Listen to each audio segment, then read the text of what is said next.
Today's video, we will see how to fix the Superbox keep buffering, freezing, internet speed, server, and app troubleshooting. So, fixing a Superbox that keeps buffering, freezing usually comes down to resolving a weak internet connection, clearing overloaded app cache, or bypassing ISP restrictions. The fix 1: hard reset and clear cache. Unplug the power cable from the back of the box for 2 minutes to do a hard reboot. Next, clear the cache of your streaming app, the Blue TV, by going to Settings, App, Select App, and Clear Cache. The fix 2: improve internet stability.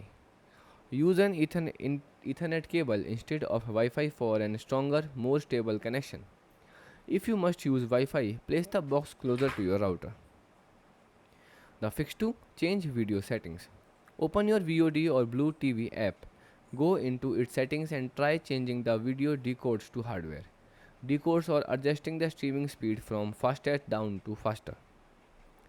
The fix 3: use a VPN. Some internet speed service provider active throttle or block Superbox stream using a virtual private network can bypass these restrictions. Goodbye and thanks for watching.